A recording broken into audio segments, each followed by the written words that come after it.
following program is a presentation of the Options Insider Radio Network.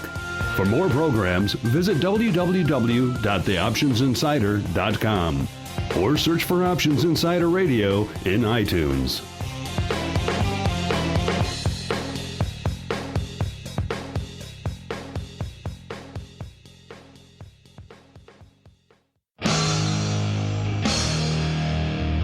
And now, it's time for the show that breaks down the options market. From unusual activity alerts to market updates and trading strategies. If it involves puts and calls, then our all-star panel will break it down. It's time to hit the Option Block. With your host, Mark Longo from theoptionsinsider.com and co-hosts Mike Tosaw from KnowYourOptionsInc.com and Mark Sebastian from OptionPit.com. The Option Block is brought to you by Options Express. Don't spend time worrying about your broker. At Options Express, security, stability, and account protection are the most important responsibilities to our customers.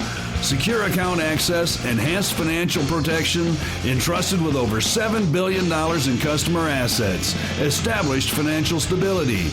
Options Express lets you trade with confidence. Stocks, options, and futures, all in one account. Trade with a specialist. Visit optionsexpress.com/OXradio to open your free account. Options Express is a member of FINRA, SIPC, and NFA.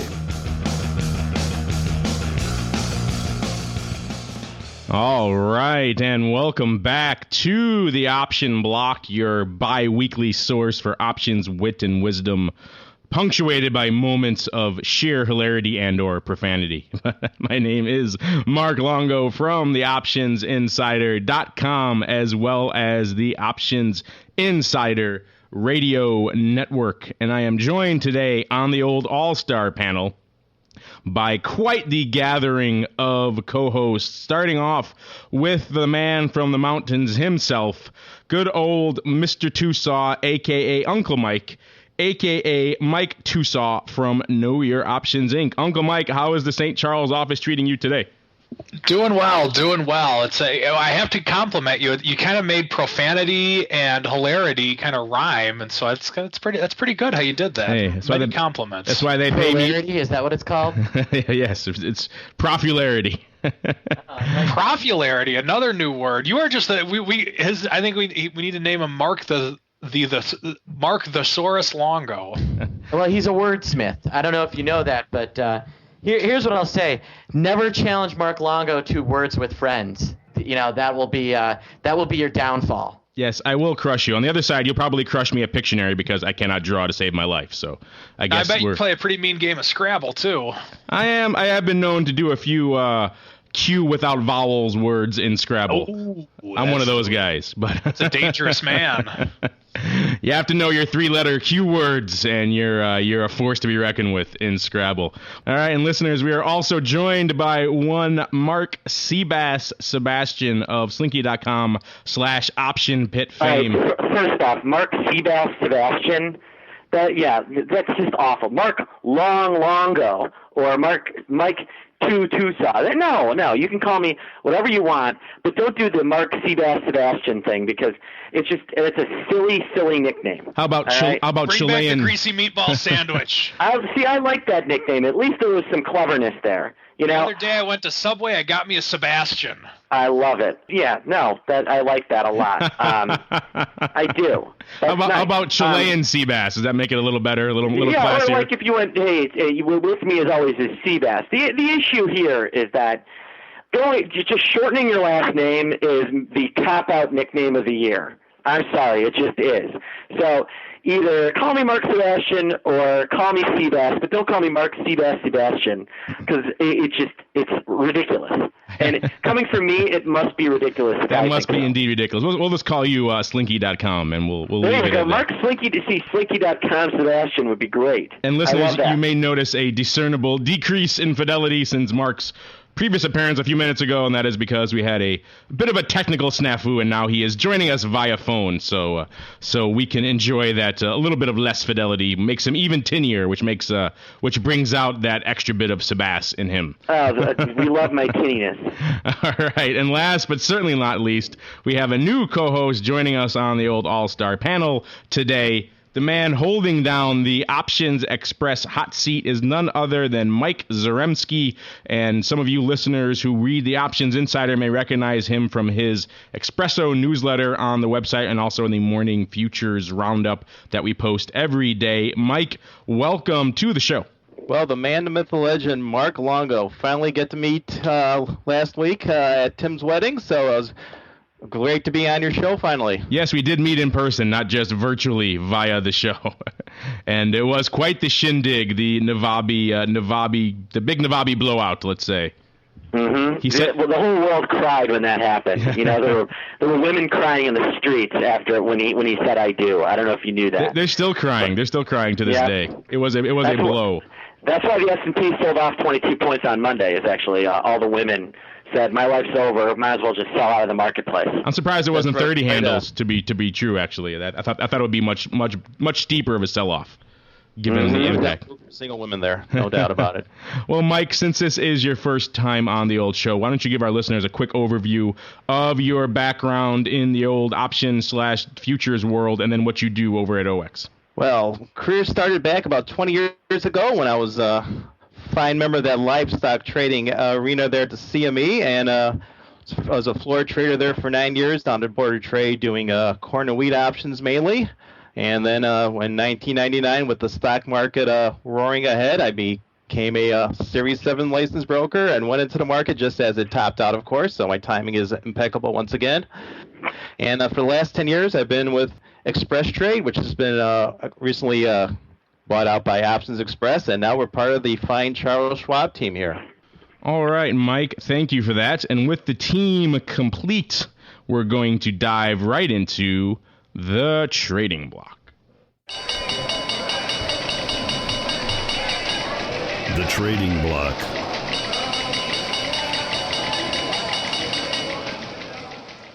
All right, and welcome to the trading block. This is, of course, the portion of the show where we dive into what's moving the markets, what's lighting up the old tapes today. And listeners, we should let you know we're actually recording at a little bit of different time. Usually we're coming to you after the market has closed. We can look back on a full day's worth of activity, but today we're actually recording midday, so we can't do our end of day earnings roundups and things like that because there are some good ones today. Good old Google coming out after the bell and a few others. So we'll have to leave it up to you, the listener, to do your own earnings live play-by-play on those ones. But right now, as we are recording this, midday here in Chicago, the S&P and most of the major indices up or a little bit over 1%. The S&P up about 16 handles, 1385. The Dow up about 165 to 12,970. The Nasdaq's up about 33 handles to 3,049. And the good old VIX cash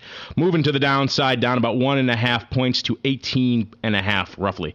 So maybe we'll start there, as we are wont to do there in the VIX land, and it was a rough time to be fading VIX to the downside over the past week, Mr. Sebastian.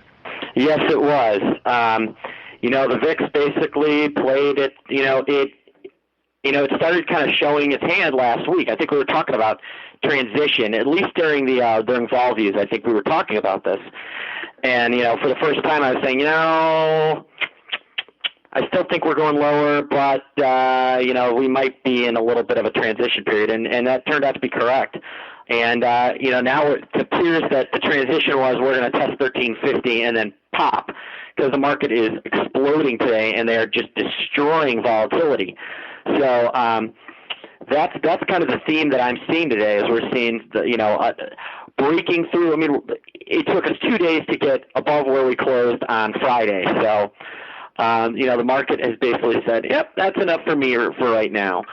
One of the more interesting stories actually is not even in VIX, but in VXEEM. That's Victor X-Ray Echo Mike. They are coming in and just crushing volatility in the emerging market index. And beyond what we're even seeing in VIX, and it's been a really interesting thing to watch. And I think that's an even more bullish sign than what they're doing in the S&Ps. If a lot of the fear has been out of China and some of the other emerging markets, and for traders to be coming in and just be absolutely murdering VXEM, I think is a very bullish sign for the market. I love that they're crushing this on literally no paper.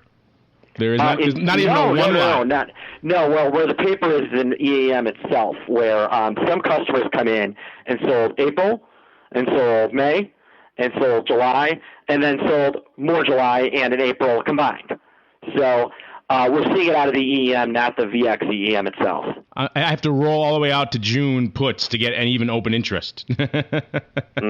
So yeah, this one, it seems like it apparently is in the EEM and not in these options, because these are probably the opposite of lighting up the tape. They are indeed diminishing the tape in any way, shape, and form. Diminishing the tape. That's a new one. This stock's diminishing the tape. It is. This diminishes us just even speaking about it. It is so embarrassingly thin.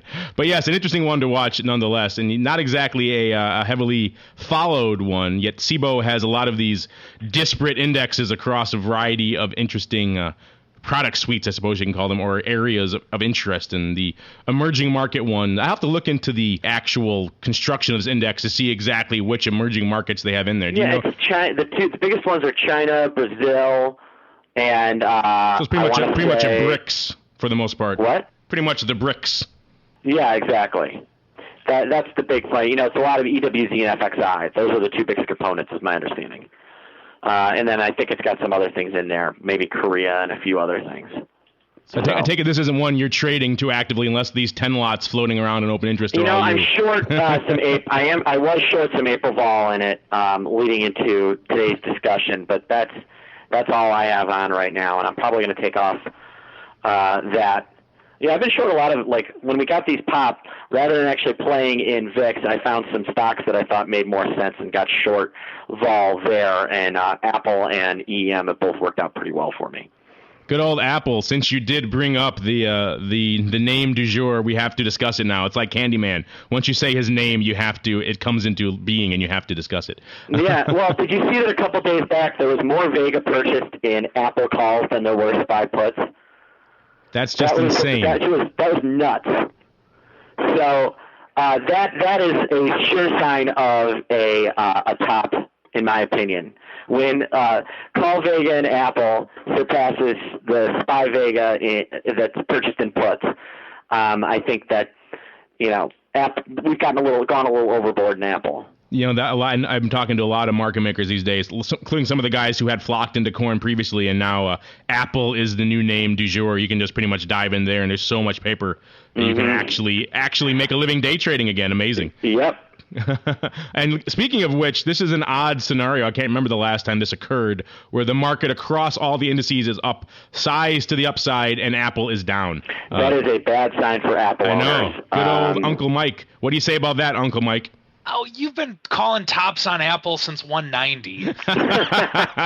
Give us a little credit. I think it was about 3.5 when we started calling tops. Okay. Well, and I'll be honest with you. I mean, this is going to be as soon as we start to, my finger's on the trigger with it, but it's been on the trigger with it since about 480. I want. Where's your other hand?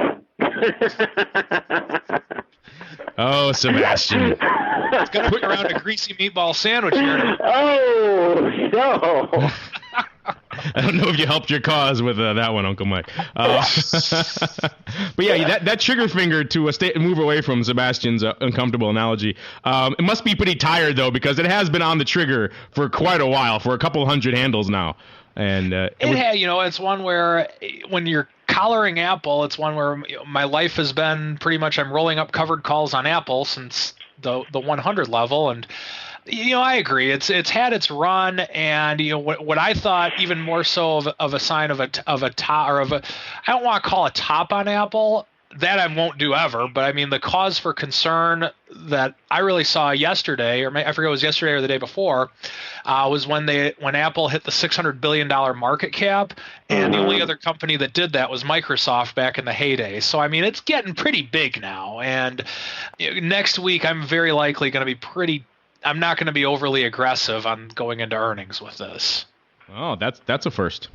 Wow. I thought it was interesting. I think it was yesterday, maybe the day before, when they announced that an antitrust investigation into Apple, of all things, something that you think could possibly derail the stock a few points, and it was still up on the day. So it seemed like nothing could derail the Apple train at that point. Granted, it wasn't a Microsoft-style break up the company antitrust. It was just ebooks, but still, that's the first chink in the armor there, and then they get you there, and then they start moving into price fixing on iPhones or whatnot, and then then all kinds of fun things can ensue. Then maybe we'll be talking about breaking up Apple, like they were talking about Microsoft back in the day. We'll see. I'll plant the seeds now for any regulators. Yeah, I'm sure they'll do it after Apple loses dominance, which is kind of how things have worked across the pond for a while now. Well, they're pretty dominant right now, I would say. If you look at any sort of hardware perspective, they're consumer electronics. They are the name to beat. But good old Mike, I feel bad. We've been going on and squeezing you out of the panel here. As our newcomer, by all means, sir, what are you watching today? What is catching your eye here in the old trading block? Well, for the commodities sector here, it was definitely a risk-on kind of day here as well. Looks like the market's that news out of China that there's a huge increase in new loans being issued there, as well as I think the Chinese government there is trying to maybe pop up the economy a little more than they were earlier. And it seems like the commodities sector, especially the industrial metals, copper, silver, even platinum, palladium, are definitely leading the upside in the metals. And your safe haven investments such as treasuries and the dollar are definitely the weakest segment on the market. However, I think the biggest news, especially for a lot of traders here at Options Express who've been following these markets, is the new 10-year lows made in natural gas futures yesterday, where we finally broke that support at the $2 level, which we haven't seen since January of 2002. If any of us even remember back to 2002, because I know that's pretty foggy in my mind. I know we touched on natural gas and UNG a bit here on the show. What's your thought here at these levels? You think we're heading to going to push even new lows, or is this a time to start scooping UNG or scooping vol out in some of these products, natural gas land? Well, if you look at some of the traders in the natty gas options, though, they're sellers of calls. I looked at some of the May calls that go off in a couple weeks as well, and we've seen some fairly heavy volume in the $2 calls. We've seen a lot of trades in that 55 to 58 cent level there, as well as some people going a little bit further out. We've seen over 700 contracts trade in the 220 calls at 10 cents, and the 225s 600 plus at 6 cents as well. So it looks like, at least in the short term, there's definitely a lot of call sellers coming in there. Not too much action in the nearby puts as well. So I think traders, it's going to be another slow, steady decline here in natural gas, at least for the next few weeks. The only other thing is for those little longer-term players in natural gas, if you go out to the June contract there as well, there is definitely some heavy buying in the $2 and 205 puts. Traders paying nearly $1,000 for some of those puts there as well. So it looks like there's some people thinking that even going further out here, we could still see prices well below $2 going into the summer months. That's incredible. I'm going to fill up my car with natural gas. The hell with this. I'm going to convert my car like a city bus, and I'll drive around on nat gas. And well, I think that what we're seeing is that it's now getting cheap enough that nat gas is cheap enough right now that it can compete with coal for the price, which is incredible. And that's where it'll start finding a floor, is when we figure out, hey, you know what? We're now using a lot of this nat gas. I think that'll be a really, really bullish thing for kind of, once we start using nat gas in the right ways, I think it's going to take even more of the pressure off oil, which is still way overpriced, and it'll take, we'll see some coal demand fall off as well. I think that this is, our current administration may walk out in that their anti-coal regulations are coming at a time where possibly nobody even wants to build coal anyway. So kind of an interesting thing going on in nat gas. I hate it near term, but I think a Chesapeake Energy as a long-term 2014 type bet makes a ton of sense.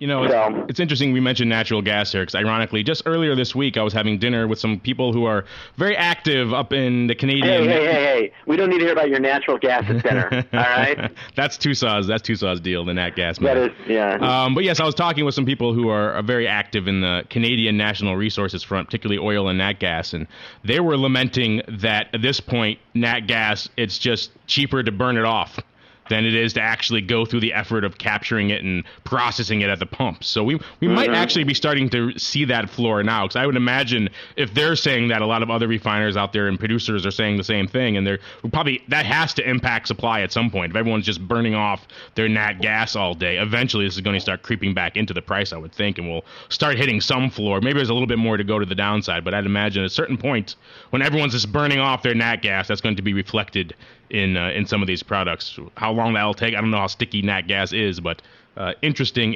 I thought nonetheless that even those guys were lamenting. You know what? We're done with nat gas for the time being. It's just there's no edge in it for us. All right, that's going to do it for the old trading block, and now we're going to dive right into the odd block.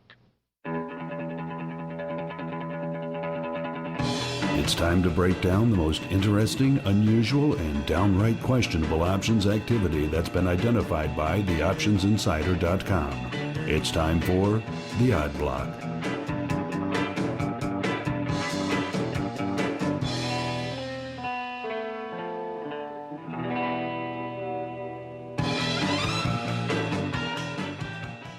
All right, and welcome to the Odd Block. This is, of course, the portion of the show where we discuss the interesting, the unusual, and the sometimes downright dubious options activity that's lighting up the old tape. And this one falls into both the interesting and the unusual category today. We're talking about good old Iron Mountain, ticker symbol IRM. Of course, this is the industrial shredder and document processing company that does a lot of office document work for a lot of major corporations. They closed today at 29.5, roughly up about 60 cents or 2% on the day. And this is usually a relatively thin name. They do about 1,000, 1,500 contracts a day. Today they did nearly 25,000, so a very heavy day for good old IRM. And what the activity here was pretty interesting in terms of just being disparate and across multiple strikes. And I'm looking at it right now. Really, a lot of 30 call buyers and 32.5 call buyers, right? I threw this one together before the show, and this is one where I really needed to almost sit down and spend like an hour parsing all of the volume. I didn't have the time to go back and dig through the open interest to see what people were putting on and when they did it, but let me list it off for the listeners so they can know what we're talking about here. We saw a lot of activity starting off in good old Iron Mountain with the May 30 calls. A lot of selling on this strike, including a large block of 3,500 for about 70 cents. And in these May 30s, there's only about 1,300 contracts open interest. So they've traded another 2,000. So it's now 5,200 have traded today. Yeah, I said total about 5,000. And it was about a block of 3,500. I know you're on that crackly connection, so it's hard to hear all the facts I'm sending your way, sir. We also saw about 500, actually 600 of these May 30 puts going up, being sold for about $1.55 as well on a big intermarket sweep. Roll it out to July, and we saw about 1,000 of the July 25 puts being sold for 50 cents on a spread.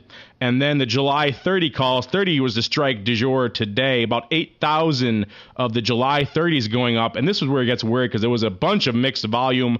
We have 1,000 going up, being purchased for $1.90, looks like on a spread. 1,750, which is one of the block sizes, went up with the May 30 calls. So that looks like it was spread off against the May 30 calls, probably purchased for those. Another 1,500 sold for $1.55 on another spread. And then 2,000 going up in a random out of sequence print for $1.65, but given that the net bias on the strike was for vol was to gap it up today, that was probably a buy as well. Of course, we have open interest on this strike of about 9,000, so a lot of this paper could be closing and or rolling. I didn't have a chance to go dig through the paper in time and sales and see exactly when that 9,000 lot went up earlier on these July 30s, but interesting to see how he might be closing out some of that. Then, of course, 2,000 July 32 halves going up, being purchased primarily for $1.10 to $1.15 in that range.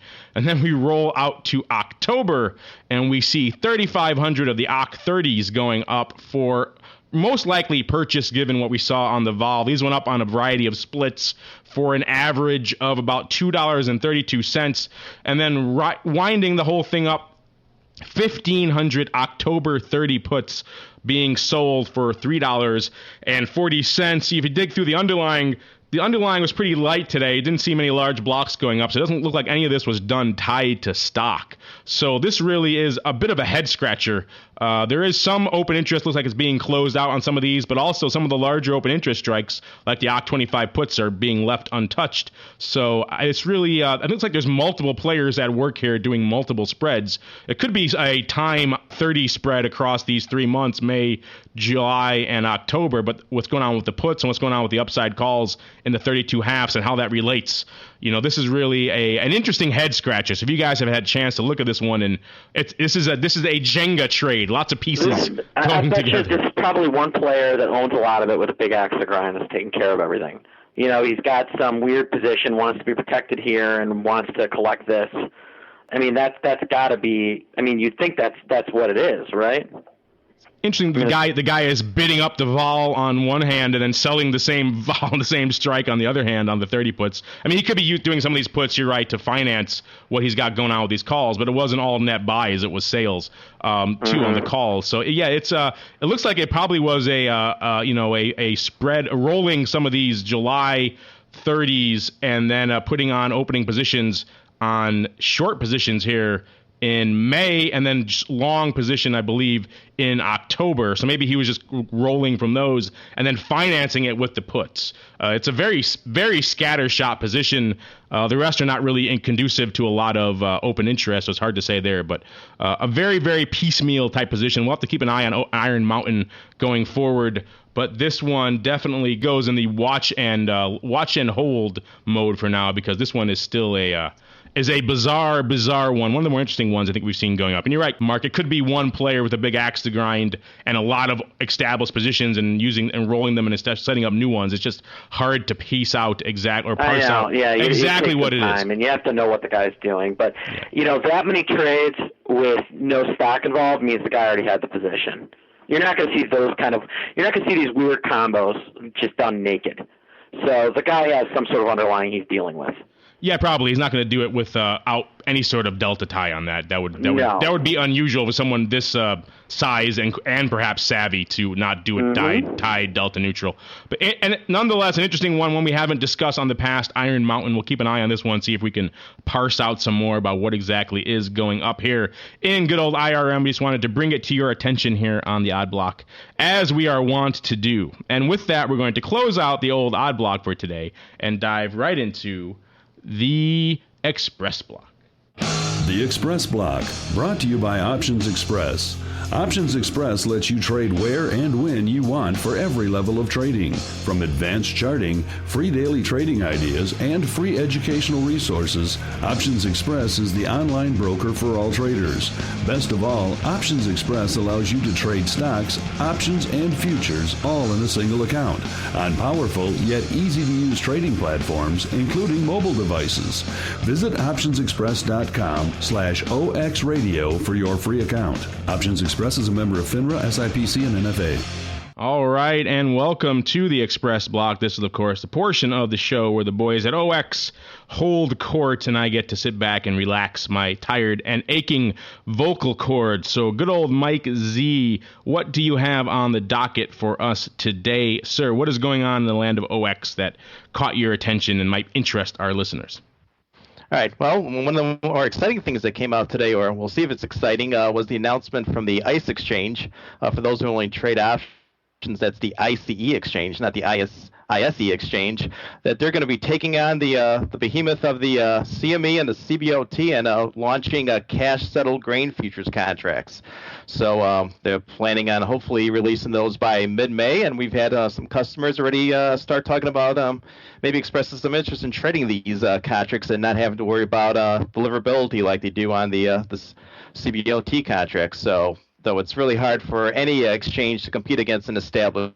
So yeah, Mike, that's interesting. ICE has really been trying to become a player in the options market in the past few months. They launched more weekly ag products a couple of weeks ago with, I believe, coffee and cotton and a few others. So they're trying to become more of a player in the options realm. They realize that they're very late to the options game, so they're trying to get into and become more fully represented in this product suite. So it sounds like grains are going to be their next big push.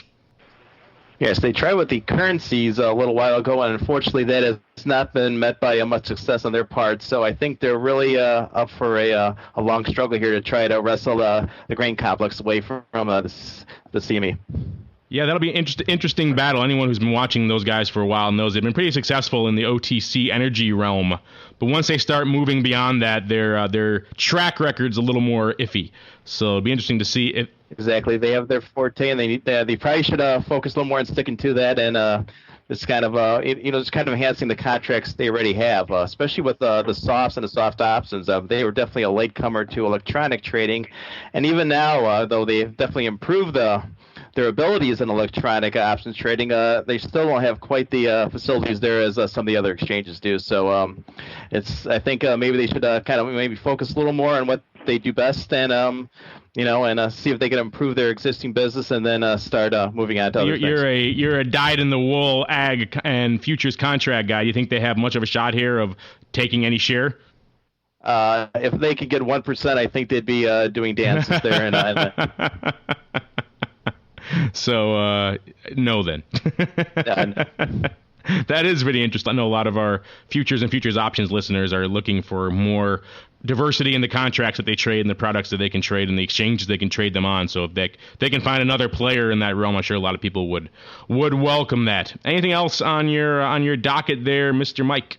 Well, speaking of electronically traded options, here at Options Express, we are going to start transitioning another sector to the screens, away from the pits, much to my chagrin as an old floor trader as well. We're starting to move livestock options, starting with lean hog options after the close today, and we'll get the feeder cattle and live cattle over to electronic session. Our customers have been asking for that, and now that the volume has shifted over 50% now to electronic sessions, we're going to take that a leap into the 21st century for these products and get those on the screen. Wow, that's the end of an era. You think it is. That was the old boy bash of the CME. I know. When you think of old school dyed-in-the-wool floor products, it's kind of hard to get any more hardcore floor than the lean hogs products. Oh, absolutely. That's amazing. What do they trade, like 2 hours a week? I think they're up to like 4 now. But no, actually now with electronic, it's going to be 23 hours a day from 5 p.m. to 4 p.m. Wow, it's going to be a big change for those boys. Exactly. I have to, take their Red Bull there to stay up those late hours. Well, that is definitely the end of an era. The lean hog boys go electronic. There's no looking back. Exactly. That's fantastic. Well, thank you for that, Mike. A lot of interesting developments over in the futures and futures options land that we like to keep aware of and keep abreast of here on the old option block. So that is going to do it for the Express block, and now we're going to dive right into the strategy block.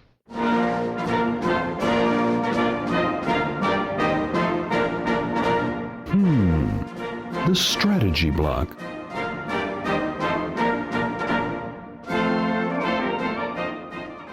All right, and welcome to the strategy block. This is, of course, a portion of the show where good old Uncle Mike holds court and the rest of us take a nice relaxing break. And Uncle Mike dispenses to us some wit and wisdom from the land of options.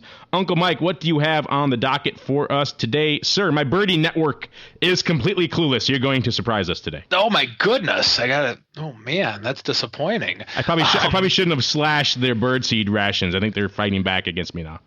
You must be short birdseed today. Exactly. It's birdseed expiration Friday. Exactly. All right.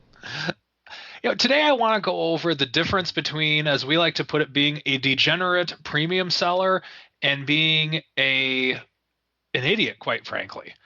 A degenerate premium seller is someone who believes in selling premium.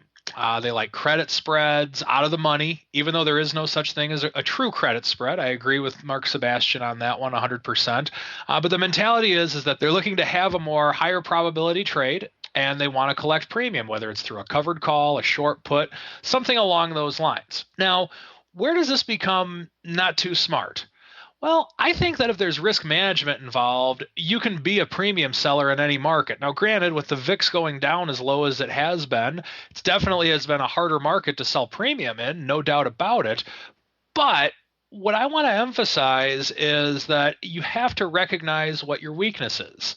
One thing that I like to tell people is that what you need to have as a trader is understand what your weaknesses are and what your strengths are. Whether you're a short-term day trader or whether you're more of an investment style, longer-term trader such as myself, understand your weaknesses. And I like to relate it to football in such a way to where you're coaching a team of people. And let's say that you have God as your free safety. Well, if I have God as my free safety, I'm going to blitz all the other 10 men because God can cover 5 men. He's God. He's able to do that. Now, unfortunately, God doesn't play free safety for any football team that I was ever associated with.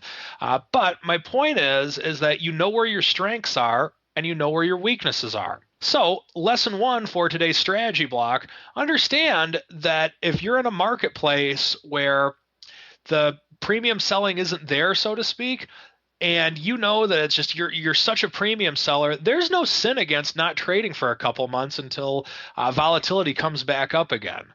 No one's ever, if you say I made $1 million trading, but you know what, when the VIX was down in the closer to the 10 level, I didn't trade for a couple months.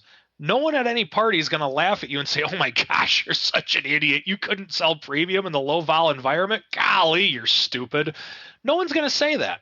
So lesson 1 of today, understand what your weaknesses are and understand what your strengths are within the environment with which you are. Now, let's say that you are a degenerate premium seller, and let's say, and this is one that we've harped on this show a lot, and I'm going to harp on it again today just because I think it's that important. Let's say that maybe normally you're getting 15 cents for an option that you sell, or maybe you're used to getting $1 every month for an option you sell. We'll use $1 because and this is something that I've kind of run into a little bit too in some of the premium that I've been selling recently. And let's say that normally if an option goes down to a penny, that's when you get out of it, or 5 cents, whatever your rule is. That's when you buy your way out of it. But you didn't quite get the full amount of premium this month because vol was a little bit low, so maybe I'm just going to hang on until expiration. Well, if you're fine owning the stock, if you're a short put salesman, or if you're fine being short the stock, if you're selling naked calls, whatever the case may be, that's fine. But if you're not prepared to own that underlying, it does not make sense ever to hang on for a small amount of money, for a penny. I shouldn't say ever, but I know of I'd have to really scratch my head to come up with a situation as to when it would.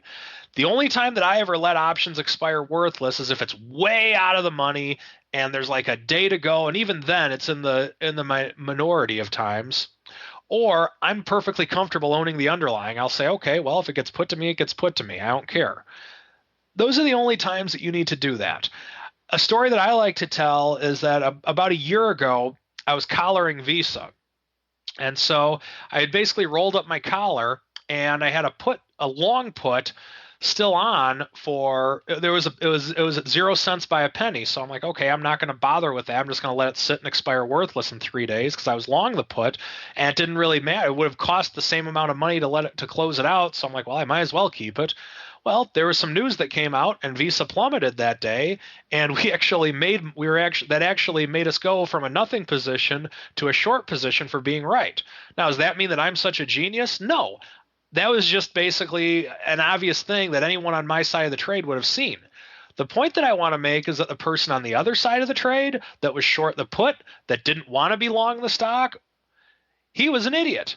So, with that being said, there is a difference between being a degenerate premium seller and being an idiot. And that is today's strategy block. Thank you for that, Uncle Mike. And I think the takeaway for all of our listeners is that whenever possible, you need to have God as your free safety. And then you'll be doing well. Then you can rush 10 men. All right, that's going to do it for the old strategy block, and now we're going to dive right into Around the Block. Around the Block.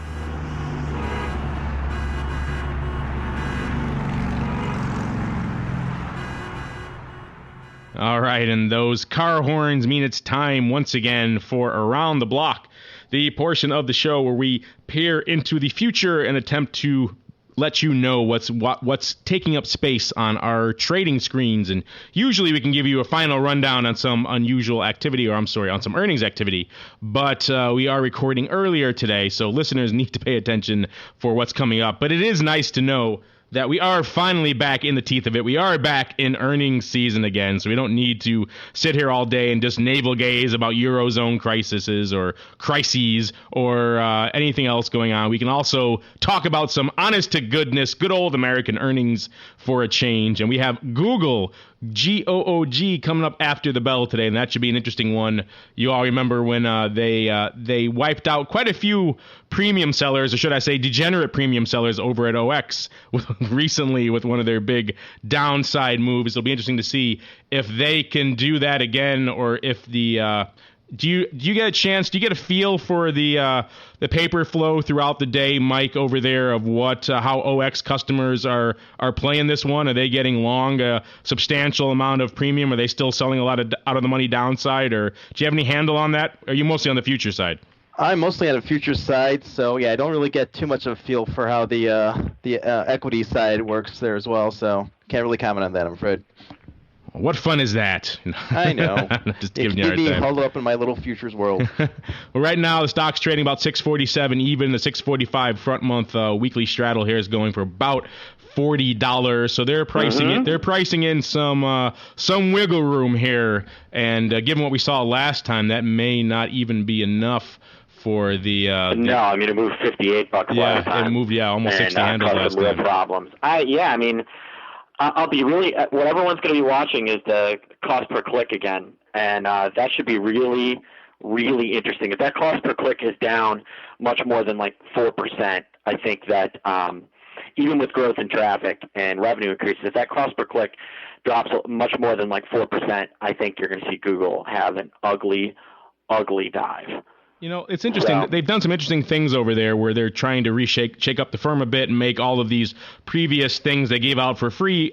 Now they have to be essentially self-sufficient business entities. So things like Google Maps, for example, which was ubiquitous. It was on every handheld, even on the iPhone. They had Google Maps because it was free. Now they charge a licensing fee for that. So people are starting to pull away from that. So the ubiquitous nature of Google products, we might start seeing a slowing or even an end of that, where you don't see the Google brand everywhere anymore for free, which of course played into their mantra in the past that just put the Google brand out there, put our search and everything else out there, and that will lead to more traffic and more search and more CPC revenue for us. And it seems like now they've shifted away from that, so that might start to feel its way back into their CPC numbers, where they're not seeing as much revenue from that anymore. So yeah, it'd be interesting. Let's just put it that way. Yes, so they are the big one after the bell today. Of course, next week is chock-a-block with earnings. We have Intel on the 17th. On Thursday the 19th is a very busy day. We have my favorite, the other unknown Apple, CMG, coming out, Chipotle, coming out on Thursday. The burrito of the Apple world. My comment, Qdoba is better than Chipotle by far. Really? You like them better? I don't know. Yes. I've always been a Chipotle fan. Yeah, well, and you've always been wrong. We are fighting after the show, sir. You and I over burritos. I think that's a worthy thing to fight over. Also, Love coming up next week on the 19th. Good old Southwest Airlines, Bank of America. Too bad Grigas isn't on the show today to regale his shorts in Bank of America. AMD and good old Nokia, who made $4. They're trading these days. They just put out their flagship phone this Sunday, the Nokia 900. So we'll see if that is able Which is a Windows phone. Yes, a Windows phone. They're exclusive to Windows Phone now. That's their big bet. That's do or die for them. Supposedly it's an interesting phone. Windows is making a huge push. I mean, Microsoft is really pushing on that. Supposedly, if you're interested in Windows Phone, this Nokia 900 is the one to get. So that'll be interesting to see. Obviously, that's too recent for these numbers. Like if you're interested in a Betamax. I love my old Sony Betamax, sir. Don't you mock it. Not say now we're fighting again. We're fighting twice. Sorry. All right. What else aside from those earnings? What else are you guys watching here around the block? That's about it. The fruit company next week. Yeah, fruit company next week. I think the S&Ps are going to touch 1,400 again this week. So, and by that I mean I guess we'll be up another 12 points. It looks like. Yeah, it's not tomorrow. It's not a big move. It's a 10 handle, so move. Yep, the VIX is just getting murderized. VIX futures are getting destroyed. All is well, I guess. I feel like Kevin Bacon right now. How's that term structure looking today? Is it starting to? It really widened out again, okay. it was really getting tight, and then it widened out again. So yeah, it started flattening out there for a bit. You knew it couldn't last too long, and now it's getting steep again. Yep, it'd be ugly. And Mr. Mike Z, what are you watching around the block here, sir? What's catching your eye from a futures perspective?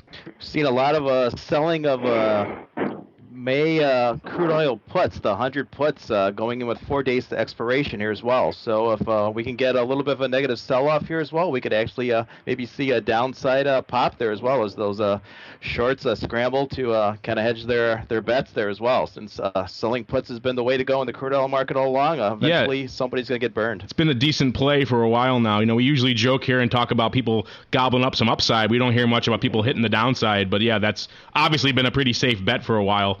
We'll see. Yeah, I've seen a lot of interest in, especially when you go out like maybe the 90-95 puts there as well. Definitely a lot of selling pressure on those options.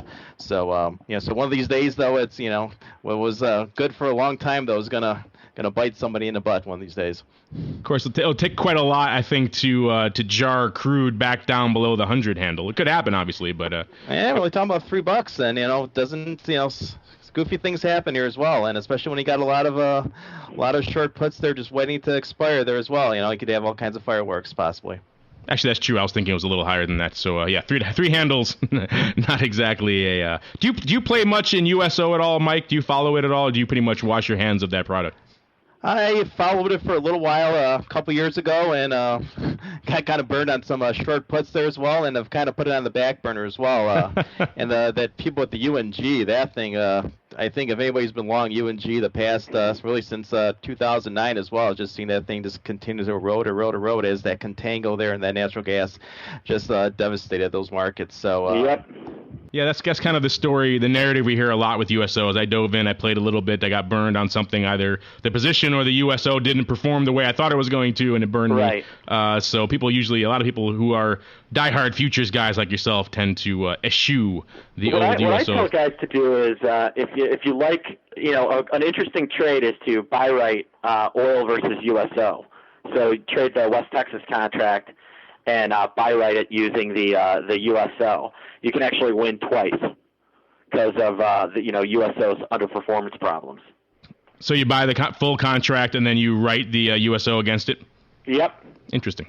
Yeah, if you can get the cross margin, it's a great trade. Right, just as long as you got to watch that the futures market though, and make sure the market's still in the contango, because if that market goes backwardated, then then that's that trade. You almost want to do that trade the opposite way then. Exactly. Once again, term structure coming to bite you in the rear across all these products. Got to pay attention to that term structure. It's a beast. Agreed. All right. And that is going to do it for Around the Block. That's also going to do it for this episode of the Option Block. I want to thank all of my cohorts, my partners in crime, for joining me on the show today. And starting with you, the newcomer, good old Mike Z from Options Express. What is coming up in the land of OX, sir, that you'd like to let our listeners know about? Well, let's see here. Coming up in the land of OX here, like I said, other than moving some more options on the electronic session here as well, we recently did a new release launch, so you should see a couple new features here on the website as well. Just get ready for the release notes to be sent out. You see some nice new features here on our website. Can you give us a tease of what those might be, or? Take a look at some of the charting things we have put out here as well. I think you'll like them. All right, listeners, you've been teased. More charting features coming from OX, so stay tuned for that. And Uncle Mike Tosaw, aside from watching the Big Fruit Company next week, what is on your radar? What is coming up in the land of KYO? You have a webinar next week. My little birdies did tell me about that. I believe you do have a webinar next week. So what is coming up on that webinar, sir? We have one webinar that I'll be a guest speaker on the OX platform on Monday at noon Central Time. Spread trading for sophomores is what it's called. We're going to go primarily over what a debit spread is, why you would trade one, the basics of it. And then on Monday night... Wait a minute. In spread trading for sophomores, do you also torment the people taking spread trading for freshmen? Oh, is that the other thing that you do? You go and give you raid the spread trading for freshmen webinar and give them all wedgies and swirlies. What else? Just wondering. Anyway, I'll let you get back to business. Sorry, just don't swirly me. So we have that going on. And then Monday night, we haven't even put this up on the website yet, but if you want information on this, go to knowyouroptionsinc.com and request that we contact you, and we'll send you a special invitation. It'll probably be on our website in the next day or so. Monday night, we are going to do a webinar, and the title of the webinar is going to be Apple. What is going on with Apple? We're going to go over the stock inside and out. We are going to go over ways with which we've played it, for better or for worse, through this run that it has had. We're going to go over what our mistakes have been, what our successes have been. We're going to go over ways with which you may want to consider playing it into earnings. We're going to go over anything you can possibly think of on Apple, and if we don't go over it, we'll open it up for questions, and then we will answer your questions. And if we're not able to answer your questions, then we'll lie. Just kidding. So that's next week as well, and they can go to knowyouroptionsinc.com to register for that. They will be able to, but right now it's not even up on our site yet. We're recording early today, so if you want info on that, send me an email, MikeT@knowyouroptionsinc.com, and that will be up on our website in the next day or two, though. All right, great. When there's a link, we'll post it on the show notes, too, so people can register for it there. So, yes, listeners, Apple, I think you might have a few registrations for that one. People tend to like that one for whatever reason, I don't know. It's like that. It's like that VIX. People tend to like that one too. I don't really know why. All right. And last, but only sometimes least, we have Mark Chilean Sebastian. What is coming up? You know what? I love that one. I love that one. It's better than Patagonian toothfish, which is the actual name for the Chilean sea bass. But I digress. Right? Yes, it is. The Chilean sea bass is a marketing term. They decided Patagonian toothfish wasn't too appetizing. Yes. So, Mr. Chilean sea bass, what is coming up in the land of the pit that may intrigue our listeners? We're doing a free webinar on Wednesday evening. It's going to be on an introduction to the weekly options. And, just have also, I'm going to be on, everyone's going to, you'll have catched me live, doing live coverage for Google on Fox today, but that's probably not something that people are going to be able to review here. I think that everybody should check out the webinar. Just go to optionpit.com/events, and that's what we have going on. So you'll be running down the live straddles on CNBC. Well, I'm gonna. Yes, that's exactly right. That's exactly right. Well, the straddle went out at $40 there, Maria. Yeah, no, I'm gonna be talking to Liz Clayman. Oh, okay. So, Liz, the straddle went out. That's exactly what I said last time. Liz, the straddle went out about $40 and 40 of that. The thing I'm gonna be watching on is that click through, that cost per click. That's gonna be the big thing. And then, are they still selling close to 1 million phones a day? All right, sir. Thank you for that. Listeners should check out good old optionpit.com for all of that fun stuff and more. Best financial blog on the internet. We do like it. All right, and last but certainly not least, many of you have asked for it, and we have indeed added the Options Insider Radio Network to the old Stitcher network, so you can go to Stitcher.com and stream the programs from there. You can also download their app to your mobile phone and stream all of our programs from your mobile phone. So by all means, check that out if you're not already streaming or subscribing via our website or via iTunes, or you're looking for a new way to listen to us primarily on the go, then that should be interesting for you. And that is indeed going to do it for this show. We, of course, want to thank all of you out there for downloading and streaming and subscribing to this program and making it such a success. And we'll see you next time right here on the Option Block.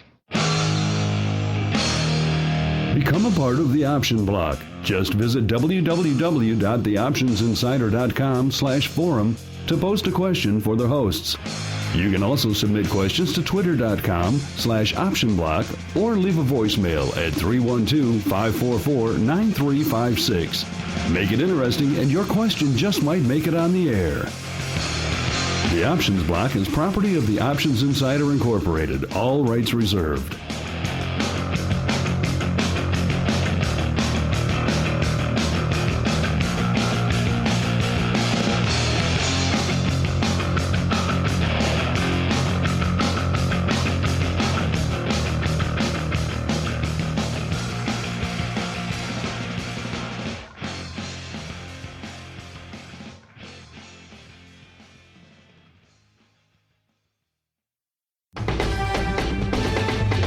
The preceding program was a presentation of the Options Insider Radio Network.